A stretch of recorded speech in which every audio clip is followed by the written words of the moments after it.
Mesdames et messieurs, bien le bonsoir, Saham Dankom et Sahaftorkom. J'espère que vous allez bien et que vous passez d'agréables moments en famille en ce mois de piété, de convivialité et de partage. Ce soir, mesdames et messieurs, nous avons l'immense plaisir de recevoir nul autre que le scénariste et réalisateur de films cultes algérien Al Khobza, un créateur pour qui l'art n'est ni décoration ni posture, mais bel et bien un langage, une nécessité et surtout une manière d'habiter le monde. Il sera parmi nous dans un tout petit moment pour partager avec nous la traditionnelle tasse de café de cette émission. Donc on vous dit à tout de suite, juste après ceci.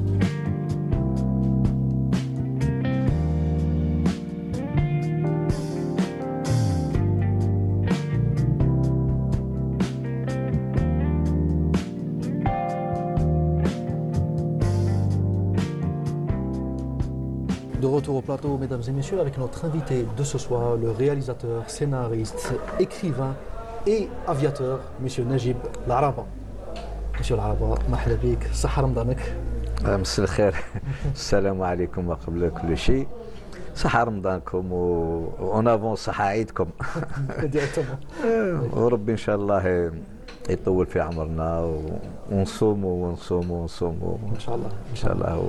Je suis très fier, très content d'être. Tout le plaisir est pour nous, monsieur. C'est un plaisir de vous recevoir aujourd'hui au Café des Arts pour aborder un peu votre parcours et vous faire découvrir un peu à nos chers téléspectateurs, bien que beaucoup connaissent votre film, qui est culte aujourd'hui, mais peut-être qu'ils ne connaissent pas le réalisateur derrière et la personne aussi. Donc déjà, avant d'aborder le film, monsieur Laraba, j'aimerais d'abord un peu connaître votre passion pour l'art en général. Est-ce que vous avez baigné dans un environnement artistique au sein de votre famille ou est-ce que c'est venu plus tard? Comment ça s'est passé? Dès mon jeune âge, j'étais rêveur. Ah d'accord. J'avais pas d'amis. J'avais beaucoup plus d'ennemis que d'amis. Ah, ma vie, moi, c'est des rêves. Je ne fais que rêver. Et quel est le médium artistique qui vous a le plus fasciné j'ai rêvé d'être cinéaste. Ah d'accord, donc ça a été dès le... Au début, oui, je me suis inscrit à l'école d'art dramatique de Forzo. On a été voir mon père, on lui a dit que ton fils, il voulait devenir Boubgara. J'ai ramassé une tanne par le marham, Allah yarhamou. Mais ça m'a touché. Oui. Des années plus tard, je suis devenu réalisateur, j'ai réalisé Le Pain et j'étais invité à une émission Bonjour Algérie. Oui, Bonjour d'Algérie. Oui. Et lui, il était condamné à l'hôpital de Mustapha. Quand j'ai terminé l'émission, ils m'ont promis qu'ils allaient passer Essa Germani. Et quand je suis arrivé à l'hôpital Mustapha, il était en train de regarder la télé. Il me regardait quand je suis rentré. Il faisait ça et ça. Il avait ces gestes-là. Il me regardait moi, il regardait la télé. Ouais. Il ne parlait pas. Il me dit... Je dis oui. Et là, ma mère, elle a compris que j'ai réalisé mon rêve tout seul. Mais mon père, c'est comme un regret pour lui. Oui. Oui, je l'ai perdu, mais j'ai eu son pardon. Pardon, et après... Ouais. J'ai fait un film noir, un peu Khobza. Khobza, c'est toute une histoire d'un grand-père qui est venu de Mchaouia. Dans le temps, il n'y avait pas de train, il n'avait pas des moyens plutôt pour prendre le train. Et quand il est arrivé à Alger, à l'Aqiba, il y avait des Djidjiliens qui avaient des fours en terre. Alors qu'est-ce qu'il a fait? Il a volé un morceau de galette, il est parti en courant vers la mer. Oui. Il courait et il mangeait en même temps. Et à un moment donné, quand il est arrivé, il y avait la mer devant lui, il se retournait, et le Djidjilien, il ne comprenait pas le chaoui. Il a pris, il a tabassé, vraiment, il a tabassé. Heureusement, il y avait un Kabyle qui est intervenu, il lui a dit, je te paie ton pain, mais il fallait l'écouter, ce gamin-là. Il te dit que j'ai mangé, j'ai plus faim. Mais après, en étant devenu cinéaste, il fallait sortir avec un scénario. J'ai fait de la sémiologie, grammaire du langage filmé et tout. Et l'histoire de mon grand-père, comme j'ai fait un stage sur le film de, comment il s'appelle, Robert Hussein, avec Lino Ventura en tant que comédien. Donc c'est une sorte de relecture un peu de l'œuvre de Victor Hugo, Les Misérables? Oui, j'étais inspiré un peu, oui. Ça m'a donné le fil conducteur de Jean Valjean. Oui. Donc, le film culte que tout le monde connaît aujourd'hui, c'était au départ un scénario de fin d'études. Oui, fin de stage. Moi, je me rappelle toujours de ça. D'ailleurs, il a eu beaucoup de succès en Italie avant même que vous l'adaptiez au cinéma. Oui. Enfin, plutôt à la télévision. Parce que pendant mon stage, j'avais Anita qui était une élève comme moi. Oui. Et quand j'avais le prix du scénario, elle m'a dit je l'emmène à la TV Biblia parce qu'elle travaillait avec eux. Oui. Ils l'ont lu, il y a eu un très très beau article en italien, moi je ne comprenais pas l'italien, me l'a envoyé par courrier. Je l'ai fait traduire après, j'ai dit tiens, oh, je ne savais pas que je... Il y a quelque chose à en tirer. Oui, il avait un sens, mon scénario. Il y avait toute une deuxième lecture derrière aussi, etc. C'est pour ça que je l'ai romancé après. Oui, qui est d'ailleurs ici, le roman Le Pain de Najib Araba. Et c'est un honneur pour moi aujourd'hui, à travers le mois sacré, de rendre hommage à Biouna. Oui, Biouna qui d'ailleurs tenait l'un de ses tout premiers rôles avec moi. Elle était... Et quel rôle difficile d'ailleurs. Elle se fait battre par la grand-mère qui était malmenée par les gosses et tout. Cette bande de minables, ils agressent même les femmes. إذا agressent les femmes, مصلحهم يتباصوا فيا ما كنتوش هنايا هيا طبق عليا هيا أي مرازي أي مرازي أي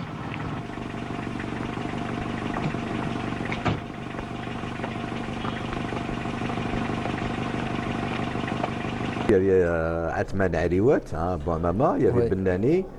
Oui, Boualem Bennani qui, entre autres, est l'interprète de Omar Gatlatou. Omar Gatlatou, qui a joué comment on appelle ça, dans mon film. Dans mon film Le Pain, il y avait deux tableaux. Il y avait les mendiants, le mendiant de la ville riche, parce que j'ai partagé entre la ville pauvre et la ville riche. Exact. Et je me suis dit que même Tlal Babin Zouj, la ville riche, elle se bagarre toujours avec la ville pauvre. Et à la fin, ils se rendent compte que ces deux mendiants, ils vont se battre pour le pain, khobza. Avant de rentrer un peu dans les détails du film, j'aimerais parler d'un point. Vous savez, quand je l'ai visionné, il y a un hommage qui apparaît au début à Sabrina. Alors, qui est cette Sabrina déjà, pour commencer? Sabrina, c'est ma fille que... Bon, je ne vais pas dire qu'elle est issue d'un mariage raté, mais la ghalba, c'est la vie. C'était des moments durs pour moi et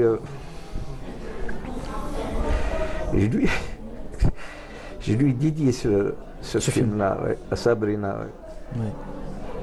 que je n'avais pas vu pendant moins 3 ans. D'accord, on va fermer cette petite parenthèse. Déjà, votre film, pour rester toujours dans le film Khobza, c'est quand même un film qui est quand même très dur, même s'il y a quelques séquences qui aujourd'hui sont un peu drôles quand on les voit, comme par exemple le bref échange entre Atman Aliwat et Boualem Bennani, qui aujourd'hui est peut-être la séquence la plus connue du film, mais quand on le voit, c'est aussi un film très profond et très dur. Notamment grâce à la musique d'Ahmed Malek. Oui, que je lui rends hommage aussi. Ahmed Malek qui est quand même un immense, probablement peut-être le plus grand compositeur de musique de film de l'Algérie. Oui, je lui rends hommage. Sa rencontre, elle était, on appelle ça, inattendue. Oui. J'étais tout seul dans le Comédor, cafétéria de la radio, personne ne me connaissait, j'arrivais de France, cheveux longs, habillé avec des shorts, des lunettes avec des Ray-Ban et tout, et tout le monde me regardait d'un air et tout, et il a entendu parler qu'il y avait un auteur, pas étranger, un auteur algérien qui préparait un film sur Les Misérables. Oui. Il est venu me voir de lui-même, là, yarhamou. Allez, bon, je suis compositeur et tout. Moi, j'aimerais bien que mon film il porte quand même une musique composée. Alors je dis, bon, je vous donne rendez-vous pendant le montage. Oui. Il dit, non, vous me racontez le scénario. Croyez-moi, je vais raconter le scénario. 2 semaines, 3 semaines après, il m'a ramené une composition, une répartition phénoménale.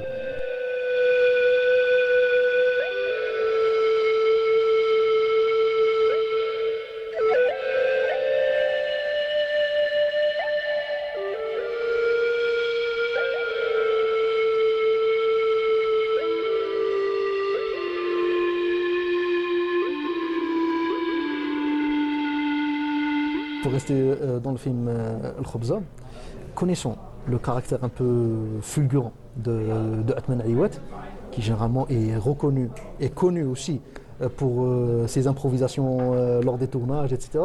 Comment a été votre collaboration, étant donné que vous êtes vous-même le scénariste du film? Au début, c'était un grand respect. Un grand respect. Il a lu le scénario. Bon, on a fait quelques travail de répétition. Il a aimé ma façon de travailler, de voir les choses. Mais le plus beau, c'est que pendant le tournage, j'avais deux têtes d'affiche. Effectivement. Et j'ai senti pendant le tournage, j'étais à la scène où le chien, il parlait à son chien, et d'un côté, il y a Benani, comment il s'appelle, le vagabond de la ville morte qui arrive, et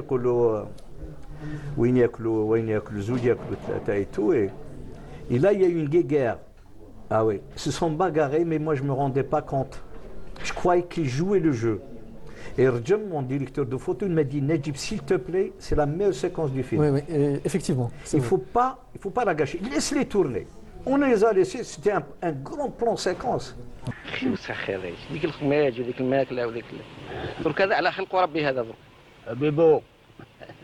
واش بيك تمتم بلسانك ها؟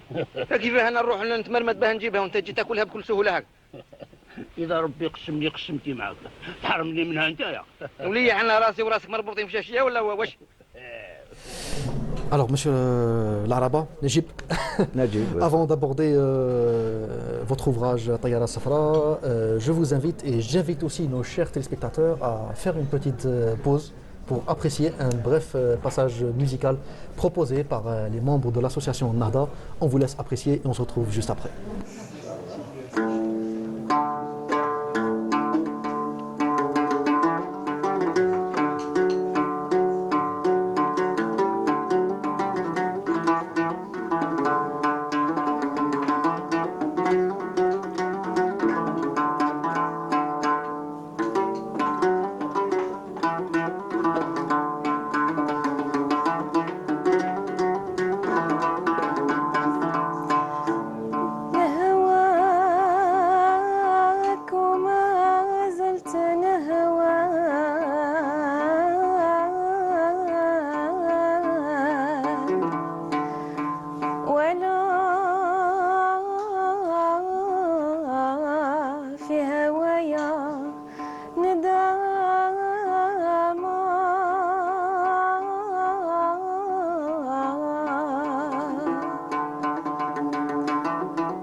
Un immense merci aux membres de l'association Nahda pour ce magnifique passage musical.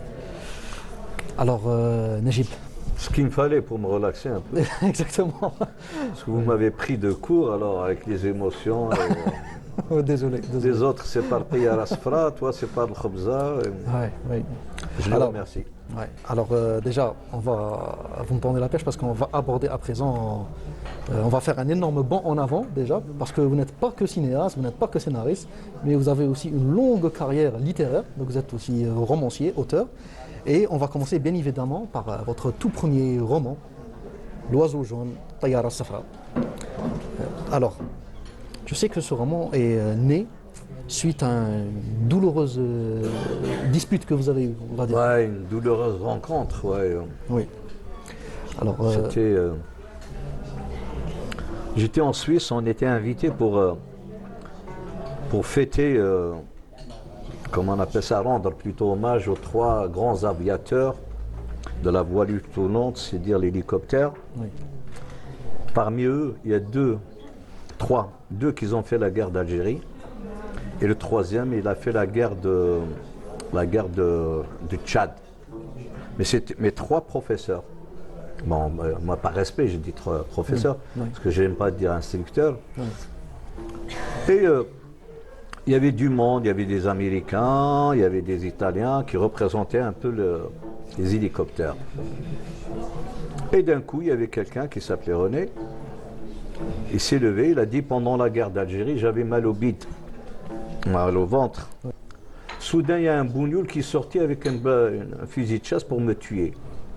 Déjà, moi, mon bougnoul, j'étais le seul Algérien en plus. Oui.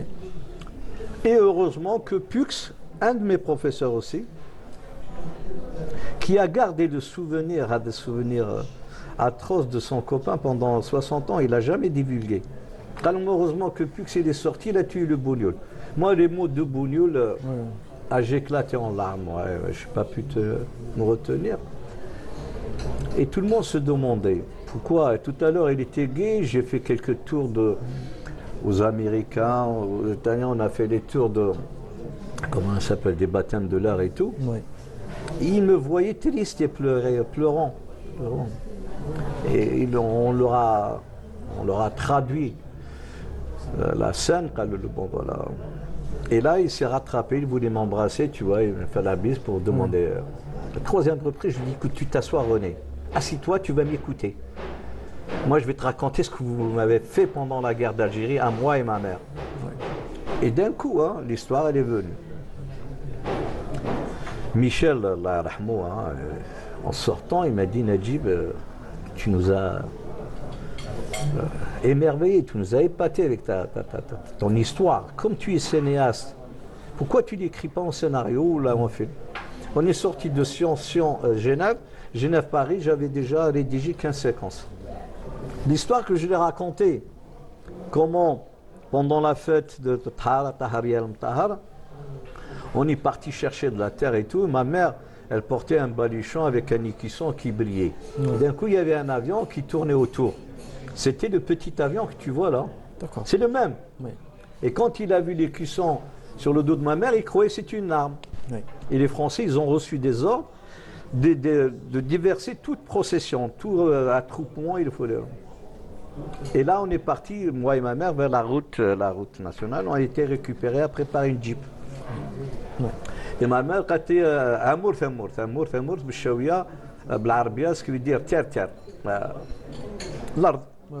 Je suis assis, bon, j'avais tous les gamins, j'étais blessé, j'avais fait. Et on a fouillé ma mère. Je me rappelle toujours de ce grade-là et de la tablette de chocolat qu'il m'a donnée. Quand il a fouillé ma mère, de suite il est parti voir l'opérateur, il lui a arraché le combiné, il a commencé à converser avec le pilote. J'ai imaginé, le moins 5, tu allais tuer une maman et... Oui, 2 innocents. Et son fils.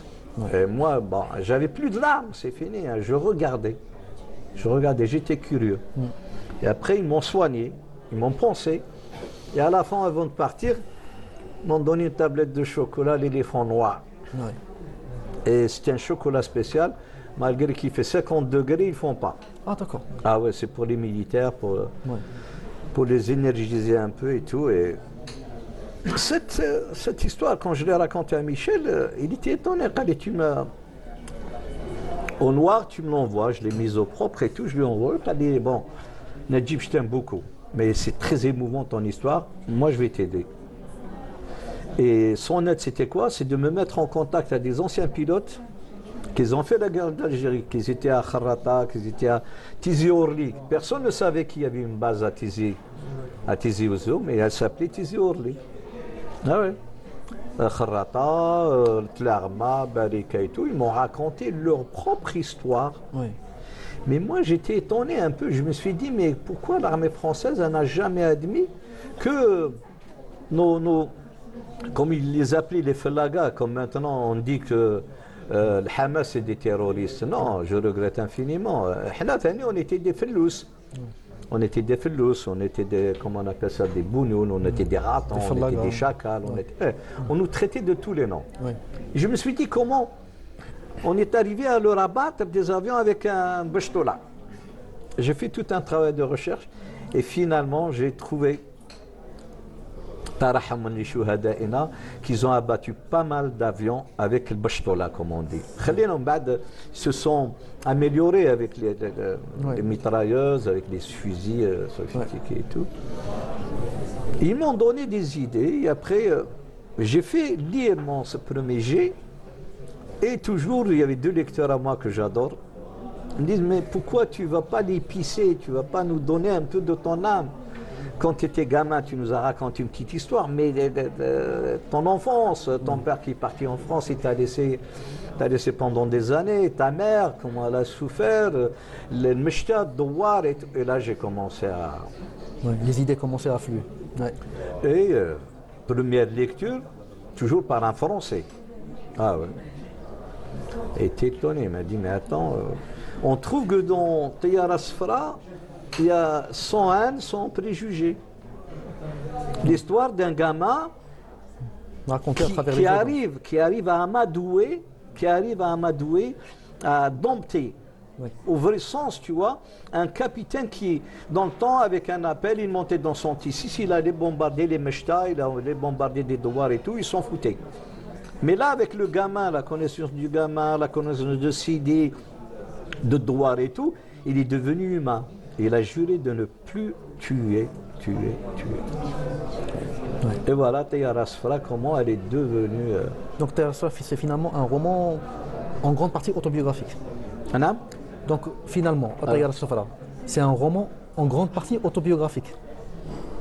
En grande partie en tout cas. Il y a toujours des éléments. En grande partie, oui. Oui, c'est des conseils que j'ai reçus. Moi, comme je t'ai dit, c'était un accident. Je suis pas écrivain. Jamais été. Même ma forme d'écriture, elle n'est pas. Oui, elle est très visuelle. Elle n'est pas romancière. Hein? Oui, ça ressemble plus à des scénarios. À des scénarios. Parce qu'il y a tout un langage visuel qui se dégage de vos écrits, notamment à travers les détails, etc. Beaucoup de Français qui me disent de suite, on lit ton roman, on est dans un film. Exactement. Voilà, on n'est pas dans un roman, mais... À présent, j'aimerais aborder la fin. Bon, on ne va pas spoiler, on ne va pas gâcher le roman à notre spectateur, mais quand même, il y a une fin ouverte pour un personnage. Un personnage Le personnage de Michou. Donc, parce que ça commence par... ça se termine par Najib qui bombarde une caserne, sans trop rentrer dans les détails pour ne pas gâcher la surprise. Mais par contre, on ne sait pas ce qui arrive au personnage de Michou. Oui, Michou lui-même, celui qui a élevé Najib, qui est devenu son père adoptif. Pourquoi? Parce que ce bonhomme-là, il habitait du côté du Pays Basque. En revenant de l'Indochine, il aimait son fils, tu vois. Ils sont partis faire une partie de chasse. Il a perdu son fils. J'ai pris cette image-là, je dis tiens, il sera le père adoptif à Najib. Son père, il est en France. C'est de la fiction pour créer le lien. Exactement. Et créer un peu de... Et après, Michou, il va être condamné par l'armée française parce qu'on lui reprochait d'avoir formé... Pas formé, ils disent pas formé, c'est apprivoiser un chien sauvage. Et le chien sauvage, il était malin, il a volé un avion, il a bombardé une caserne. Tout à fait. Mais c'est ça qui vous a motivé à écrire la suite, sauver le capitaine Michou. C'est par respect. Oui. Par respect, par amour. Déjà, il y a une belle anecdote derrière d'ailleurs. J'aimerais que. Oui. Michou, Michou, c'est très fort. Si tu as un lecteur français qui était mon ennemi, L'ennemi, je l'appelais, on était pendant la dédicace et il y avait 2 amis pilotes, ils me disent, ouais, bon, on te prend un 3e. J'ai à qui pour dédicacer? Il me dit, à ton propre ennemi. Oh, je dis, c'est pas possible. De suite, j'ai su que c'était Michel. Et c'était un type très dynamique qui chantait, il représentait Elvis. Mais il était raciste au fond. Oui. Ah oui, oui. Mais là, j'ai rien compris. Comment il voulait lire mon livre?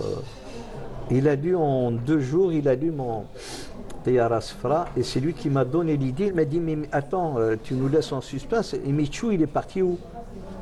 Ah, allez, il faut sauver le capitaine Michou. Dans le cadre où sauver le capitaine Michou, je rends hommage pendant toute la traversée, plutôt pendant l'évasion de Michou, je rendais hommage aux Algériens et Algériens qui ont subi des atrocités pendant la guerre d'Algérie. Oui. Et moi, je trouve qu'il y a beaucoup d'historiens qui ne parlent pas des femmes de l'ombre. Oui. Il y a une dame qui a lu, quand elle a lu ce roman-là, pourquoi? Elle m'a appelé et elle pleurait au téléphone. Tout le monde la connaît, Louisa. Mais elle était le seul à avoir parlé de ces femmes-là. Parce qu'elle, elle a subi des atrocités, Louisa. Oui. Elle a subi. Et le chapitre final, c'est les amputés. Oui. Pendant la traversée des frontières, c'était les mines antipersonnelles. Il y avait beaucoup de morts, des jeunes, des vieux et tout. Et là, il y a des passages très émouvants où je raconte un peu la mort. Pas la mort plutôt. Comment un jeune amputé qui va se venger. Et c'est une scène très forte, cinématographiquement. Mais il est écrit d'une manière romancière. Oui.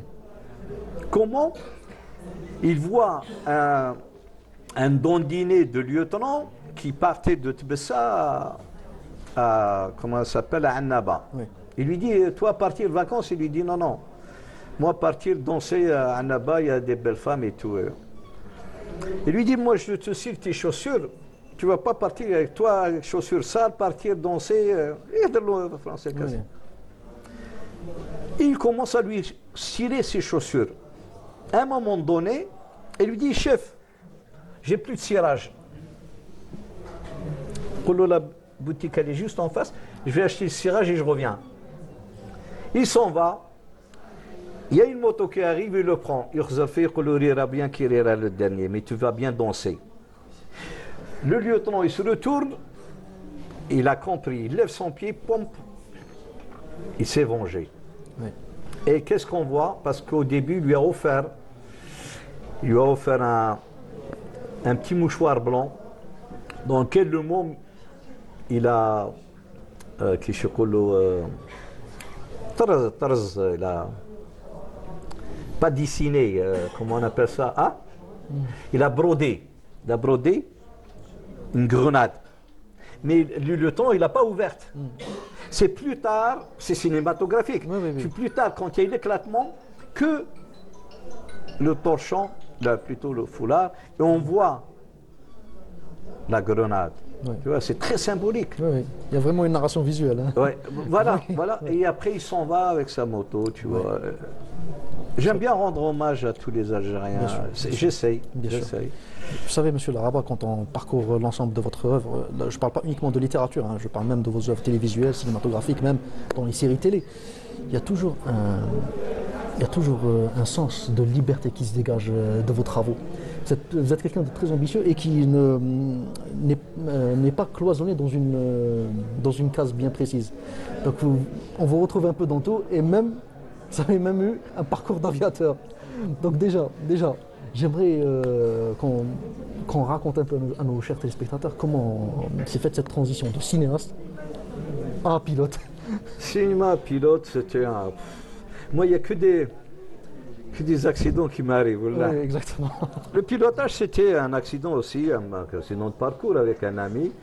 On devait créer une société de transport aérien. Et en même temps, je faisais du transport avec lui. Et il m'a lâché. Dans mon nouveau bureau, je me suis perdu. J'étais perdu. Étape. D'un coup, qu'est-ce que je vois? Je vois un tout petit avion Il arrive, hop, il s'approche, il s'arrête, il se pose et tout. Je l'ai suivi, et là j'étais très bien accueilli. Je leur ai dit, bon, j'ai envie de... Le dit, c'est facile, vous revenez dimanche, il y aura du monde, des instructeurs et tout. Je suis revenu dimanche. Ah, c'est aussi simple que ça. Ah oui, dimanche. Il m'a dit, vous avez ramené un casque? Je lui ai dit, non, on vous fait un baptême ou un vol d'essai? Tout le monde a un vol d'essai. Ah, j'étais... Alors, c'était un ancien pilote décédé, M. Dark, que je rends hommage dans un de mes livres aussi. Et je me sentais pas bien avec lui. Je croyais que c'était un vrai raciste, mais j'étais obligé de faire des cours avec lui. C'était un ancien pilote de chasse qui était basé à Bel Abbas. Et un jour, quand il a su que je l'ai traité de raciste, il m'a invité à prendre un thé chez lui.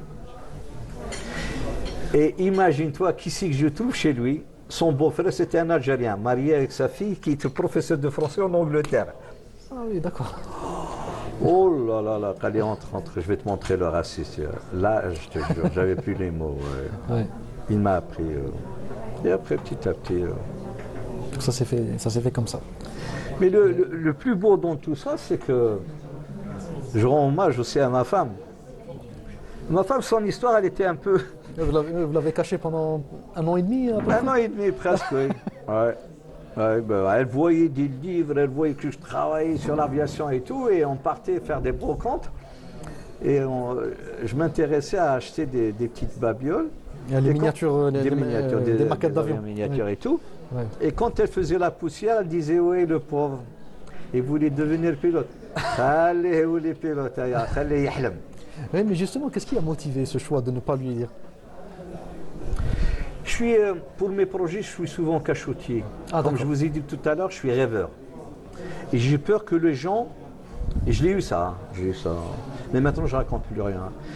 Dans le temps, je parlais de mes projets aux gens, d'écriture, de cinéma, de sortie et tout. Et ça a été toujours négatif, ça tombe vers l'eau. Ah, d'accord. Ah ouais. Alors maintenant, je fonce. Ça s'aboutit, alhamdoulilah. Ça n'aboutit pas. Ouais. Ah oui. Et j'ai froissé personne. Mais quelle a été sa réaction lorsque vous lui avez annoncé finalement avoir obtenu le diplôme de pilote? Là, je lui ai fait, c'était son anniversaire, et je lui ai dit, bon voilà, je t'invite. Ouais, elle ne savait pas. On est arrivé au terrain, mais moi j'ai briefé tout le personnel le matin. Bon voilà, je ramène ma femme, et vous lui dites que votre mari il est passé ce matin. On lui a appris comment tourner avec l'avion au sol. Arrive, on a tourné au sol, la radio et tout. Moteur plein puissance, je décolle. Ah oui, c'est une surprise pour elle. Ouais. On a fait dans les 40 nœuds, il y avait un terrain où je faisais un touch and go. Et là, c'était un toucher avec les roues au sol et après vous décollez. Et elle a dit, je ne me rappelle plus, il a raté l'atterrissage, comment ça va être notre retour et tout, quand je suis arrivé. Bon, c'était ma façon un peu de lui faire plaisir, mais plus tard, quand j'ai raconté ça à des médecins, des amis à moi, ils m'ont dit non, t'as fait une connerie. Ouais, c'est vrai. Hein. Imagine-toi, là, une crise, ou là, oui. Et je l'ai fait à ma mère aussi après, mais j'ai oublié. Ma mère, elle tenait le siège et Allahu Akbar, Allahu Akbar. Ma mère, qu'est-ce que tu fais? قالت لي راني نسبح ونقرا في القرآن. قلت لها راكي مع وليدك. قالت لي أشهد أن لا إله إلا الله وأشهد أن محمدا رسول الله. Quand on est revenu, elle m'a embrassé, elle m'a félicité. قالت لي je savais pas. قالت لي أنا maintenant. Alors, à présent, Monsieur Al-Araba, j'aimerais faire un autre bond en avant pour aborder l'un des ouvrages dont vous êtes le plus fier. En tout cas, je le sais, parce que vous me l'avez dit en coulisses. C'est un ouvrage qui parle d'un violoniste, de la relation entre un garçon et un violoniste. Ouais. Mais avant de parler du livre, est-ce que le personnage du violoniste dans le film Al-Khobza est en quelque sorte la première ébauche du personnage que vous allez développer par la suite dans l'ouvrage qui est aujourd'hui publié, à savoir Dernière Note? Non, j'ai pas pensé Parce qu'on croise dans le film à un moment donné un violoniste aveugle. Oui, non. Toute franchise, moi j'ai pensé à Morgan Freeman. J'ai pensé à lui en tant qu'acteur parce que j'aime bien ce personnage-là. Je dis, il sera mon violoniste. D'accord. Et après, je dis non. J'arriverai jamais à m'approcher de ce grand personnage, mais je vais trouver un gambriste, un black, mais qui a une carrure, qui a une bonne stature et tout, et qui va me jouer, bon, avec tout maintenant, les moyens techniques, les mixages et tout, il sera mon acteur, tu vois, qui va jouer un peu le violoniste, tu vois. Et maintenant, je vous remercie de m'avoir ramené à la mémoire avec le violoniste du film. Du film, c'était un professeur, le gars qui jouait dans le film Khobza. Hein. D'accord. Mais en tout cas, on voyait à quel point c'est un gars de sa dextérité. C'est un gars de chez moi, de mon quartier. Ouais. Mais vous avez quand même des ouvrages beaucoup plus ambitieux que celui-là. Qu'est-ce qui fait en sorte que celui-là vous est cher à ce point? Que la dernière fois, vous m'avez dit celui-là, j'aimerais beaucoup le voir en film. J'aimerais bien le voir en film parce qu'il y a une thérapie musicale. Une thérapie musicale, et j'ai trouvé que la thérapie musicale, elle soigne les gens. Ouais. Parce que là, on fait écho à votre crash d'avion. Bah oui, mon crash d'avion, c'était... vous savez, dans l'aviation, tous les ans, on doit renouveler nos licences. Ouais. Et pendant la phase cruciale avec le testeur, on appelle le testeur ou l'examinateur, juste au moment où j'ai tiré sur le manche pour décoller, moi j'avais les yeux sur les cadrans, il avait son téléphone sur le tableau de bord, il a glissé. Et qu'est-ce qu'il a fait? Bêtement, pour ramasser son téléphone, et avec son coude, il m'a coupé les gaz. J'ai fait 8 tonneaux. 7, le 8e, l'avion s'est stabilisé. Oh là là. Comme lui, il était dans l'habitacle, on a, à l'arrivée des pompiers, tous les pompiers de presse Paris, Gadjo. Et ils l'ont trouvé un peu. Il y a eu un article de presse d'ailleurs. Ah ouais, ils l'ont trouvé étourdi. Il était assis sur l'aile. Mais moi, il fallait décarcérer l'hélicoptère, l'avion, ils l'ont découpé complètement et ils m'ont fait un baptême de l'air. Ouais, j'étais conscient pendant une journée et demie, je crois, dans le coma. Et à l'approche, on appelle l'hôpital, le plus grand hôpital neurologique, qui s'appelle Amiens, à qui je rends hommage à tout le personnel. Ils ont dit il y a un crash d'avion. Ils ont vidé tout le pavillon, sauf les 4 traumatisés. Là, je suis revenu. Et on attendait. D'un coup, il y a l'hélicoptère qui se pose. Un seul rescapé. Un seul rescapé, c'était moi. Ouais. Je reviens de loin. Hein. Ça a été quand même un crash. Quand on voit les images, ça a été quand même un crash. Vous avez vu les images? Oui. Ouais, c'était pas... Oui. C'est quand même un miracle que vous soyez sur pied aujourd'hui. C'est un miracle. Dans mes rêves, je vous voyais... ça, j'ai expliqué à mon psychologue après, le psychologue de l'hôpital. J'étais un chérubin, un petit ange. Je marchais sous le nuage. Je vous jure. Hein. Vous voyez, quand je lui ai expliqué ça, il m'a dit... Vous êtes sauvé. Ouais. Et vous avez notamment... Donc c'est pendant votre rééducation que vous avez eu recours à la musique pour pour récupérer entièrement l'usage de votre bras. Par la musique. La musique. Pourquoi? Parce que la musique, elle adoucit les neurones. Oui. Et ça, c'est adoucit les mœurs aussi. Les mœurs aussi, c'est psychique. Ce que vous allez dire, les mœurs. Quand vous parlez avec un psy, il vous raconte, fermez vos yeux, qu'est-ce que vous sentez, ça, rêvez. Je trouve que c'est une mauvaise méthode, mais je me suis documenté après mon bras. Mon médecin, il m'a dit, monsieur Laraba, c'est fini, vous ne pouvez plus détendre vos doigts. Là. Bon, à mon âge, moi qui aime l'aviation, je me suis dit adieu l'hélicoptère et l'avion, c'était pas facile. Ouais. Et quand je suis retourné le voir, je lui dis hey, qui c'est qui vous a guéri? Je lui dis Et depuis, j'adore le violon.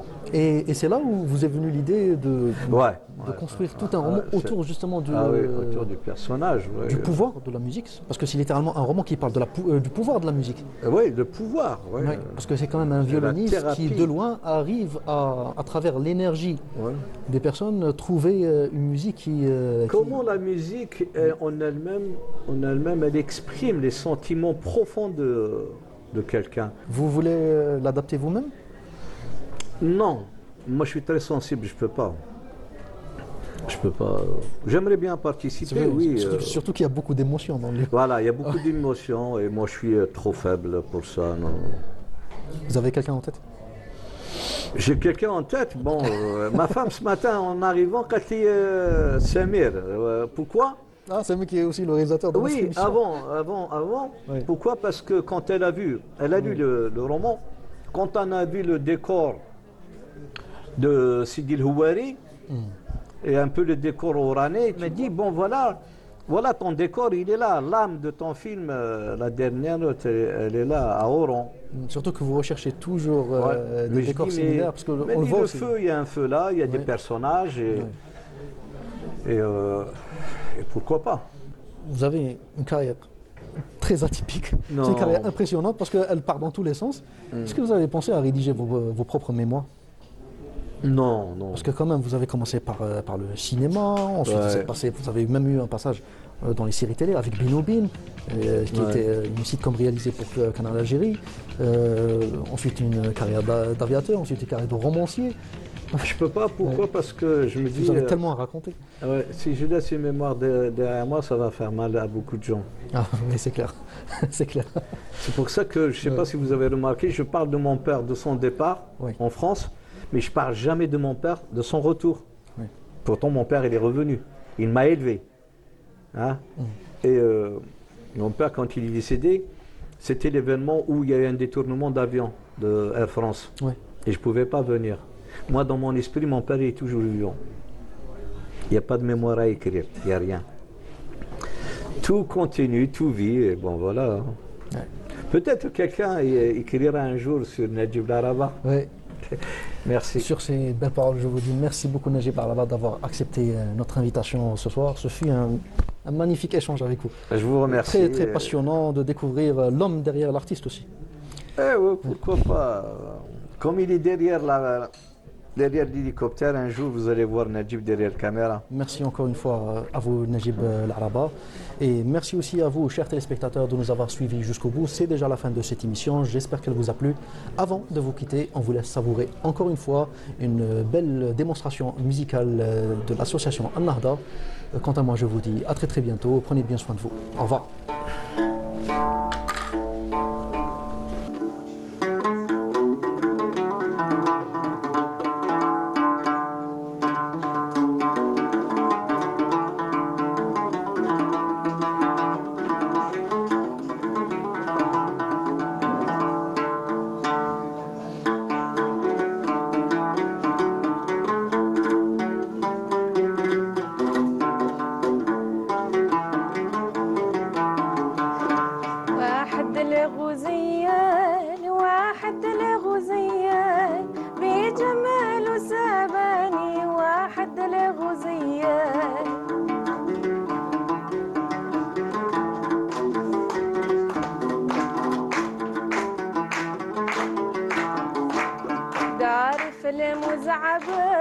داري فيلم وزعبان ماله فيلم لحتاني داري فيلم وزعبان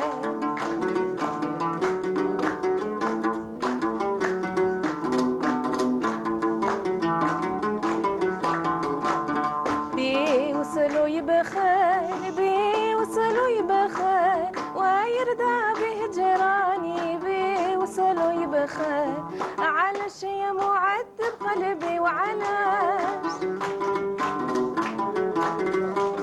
توشفي في العدا والناس ومن رغب الله الشدة في الله حين تراكم عيني يا تغفر الله هذه ساعة هانية والحمد لله